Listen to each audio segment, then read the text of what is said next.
Welcome to Movie Roundup. Today we are recapping an epic period film about one of the fiercest conqueror in history. The film is called Mongol: The Rise of Genghis Khan. Spoilers ahead, please take care. The premise of the movie is set in the year 1172. The current northwestern Chinese provinces used to be called the Tangut Kingdom, ruled by the dynasty of the same name. There lived several Mongolian tribes, led by their respective leaders, called the Khans. The rivalry between the tribes and the hunger for power within them caused several arguments, battles, and deaths. There are no rules in the world of Mongols, and it is in desperate need of a supreme Khan to lead and unite the people. Yesugei is the Khan of a small tribe in the west. At the beginning of the film, he is traveling with his men and 9-year-old son, Temudgin, to look for a wife for the kid. At night, they stop at a friend's tribe to take a rest. Temudgin is busy tending to his horse when a girl named Bort approaches him and asks him his name. Temudgin introduces himself and tells her the purpose of the trip. On finding out he is looking for a bride, Bort confidently claims that he should marry her. Temudgin's father wants to bring home a bride from a stronger tribe for politics, but upon his son's repeated request, Yesugei allows him to choose someone from the friend's tribe instead. Before choosing the girl, Temudgin is asked to look for one with strong legs, because only a girl with strong legs can keep her man happy. Temudgin does as told, and chooses Bort. Their marriage is officiated, but they can only be together after 5 years. Before leaving, Temudgin promises to return soon, and gives Bort a necklace as a gift to remember him. On the way back to their village, Yesugei and the men take a rest near an inn. They are cautious because a few yards away sits the leader of a rival tribe with his men. Suddenly, the rival Khan sends his men with a bowl of milk as a sign of peace. To return the gesture, Yesugei also sends back a bowl of juice. Yesugei's right-hand man suggests that he let the servant drink the milk first, since they cannot trust their enemies. But Yesugei doesn't want to lose the opportunity to make peace because of suspicion. He drinks the bowl clean, and so does the other Khan. A while later, they continue the journey, but a few minutes in, Yesugei's chest starts to hurt. He falls off the horse and dies. It is clear that the opponents took advantage of his kindness and poisoned him. Poor Temudgin goes to his father, but his followers could not care less. It is a tradition for the people to only follow a strong leader. Now that their leader is dead, their main concern is to find a new Khan, not to avenge the old one.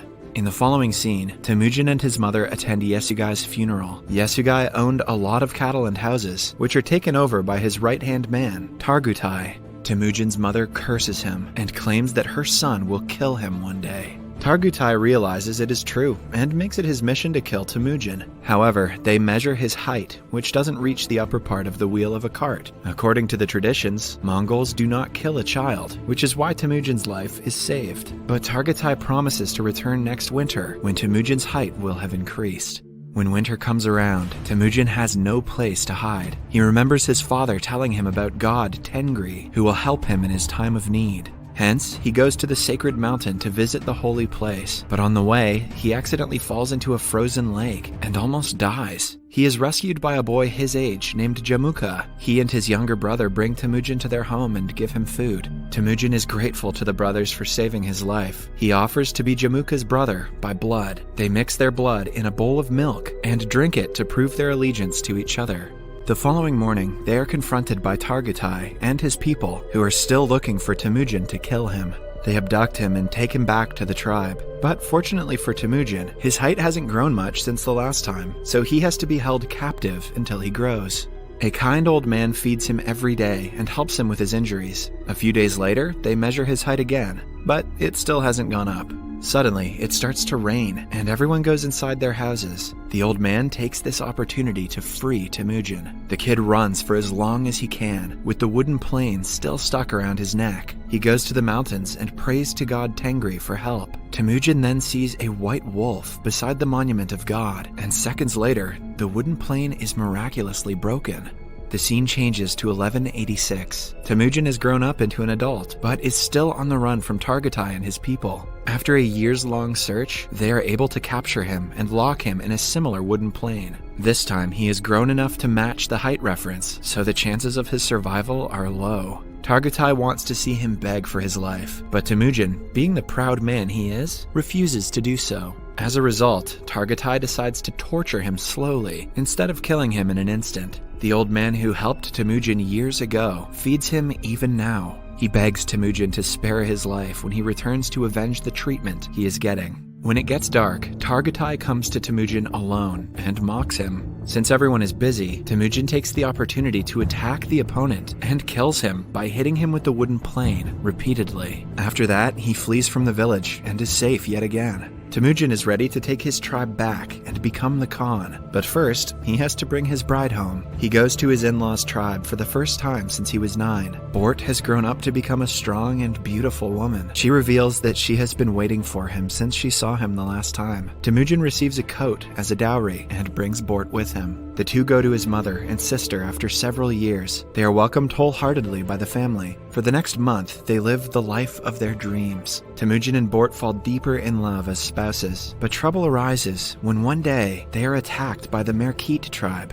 Long ago, Temudgin's father kidnapped his mother from the Khan of Merkit. He had vowed to take revenge and is here to steal Bort from Temudgin. The couple tries running away, but Temudgin is shot with an arrow and Bort is kidnapped to become the wife of the rival Khan. When Temudgin gets better, he knows he has to get his wife back, but he cannot do it alone. Hence, he goes to his old blood brother, Jamuka's place. Jamuka has grown up to become the Khan of a powerful tribe himself. He agrees to help, but only after a year, because he is busy with a task at hand. A year passes in the blink of an eye, and the two then set off with their troops to attack the Merkit tribe. They kill all of their men and rob the place before finding a pregnant Bort in one of the huts. She has killed a man whose dead body is lying beside her. Temudgin immediately claims that the child is his and takes Bort back. At night, the troops celebrate the win. By now, Temudgin has been able to gather a bunch of followers. They ask him to distribute the robbed cattle, and unlike most Khans, Temudgin keeps only 10% for himself and gives the rest to his troops. He even offers more goods to the family of the men who died in battle. 2 of Jamuka's people see this and decide to join Temudgin's tribe. Since the Mongols are allowed to choose their own Khans, Jamuka can do nothing about it, but it is evident that he views this as a betrayal. In the following scene, Temudgin's soldiers see a man trying to steal their horses. They chase him down and kill him by accident. It turns out that the thief was none other than Jamuka's younger brother.